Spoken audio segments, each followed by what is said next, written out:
Pookode veterinary കോളേജിലെ സിദ്ധാർത്ഥന്റെ മരണത്തിന് രാഷ്ട്രീയ നിറം നൽകി തെരഞ്ഞെടുപ്പ് ചർച്ചയാക്കി മാറ്റാനുള്ള ശ്രമവുമായി ബിജെപിയും കോൺഗ്രസും. ഇലക്ട്രൽ ബോണ്ട്, പൗരത്വ നിയമം തുടങ്ങിയവയിൽ നിന്ന് ഒളിച്ചോടാനാണ് വൈകാരികത മുതലെടുത്ത് രാഷ്ട്രീയ നേട്ടമുണ്ടാക്കാനുള്ള ശ്രമം.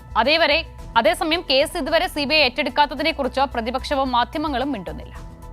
പൂക്കോട് വെറ്റിനറി സർവകലാശാലയിൽ വിദ്യാർത്ഥികളുടെ മർദ്ദനമേറ്റ സിദ്ധാർത്ഥന്റെ മരണത്തിൽ പോലീസ് കാര്യക്ഷമമായ അന്വേഷണം നടത്തിയിരുന്നു. കുറ്റാരോപിതരായ പ്രതികളെല്ലാം അറസ്റ്റിലാവുകയും ചെയ്തു. സംഭവത്തിൽ സിബിഐ അന്വേഷണം വേണമെന്ന രക്ഷിതാക്കളുടെ ആവശ്യവും സംസ്ഥാന സർക്കാർ അംഗീകരിച്ചു. മാതാപിതാക്കൾ മുഖ്യമന്ത്രിയെ കണ്ട് ആവശ്യമുന്നയിച്ചതിന് പിന്നാലെ അന്വേഷണം സിബിഐക്ക് വിട്ട് വിജ്ഞാപനമിറക്കി. കേസ് ഏറ്റെടുക്കണമെന്ന് സർക്കാർ മാർച്ച് 9-ന് സിബിഐയെ അറിയിക്കുകയും ചെയ്തു. എന്നാൽ ഇക്കാര്യത്തിൽ ഇനിയും തീരുമാനമെടുക്കാൻ സിബിഐ തയ്യാറായിട്ടില്ല.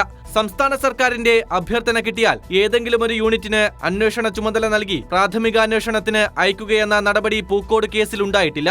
സിബിഐ കേസ് ഏറ്റെടുക്കാനുള്ള കാലതാമസത്തെക്കുറിച്ച് പ്രതിപക്ഷവും ഒരു വിഭാഗം മാധ്യമങ്ങളും മൗനം പാലിക്കുകയാണ്.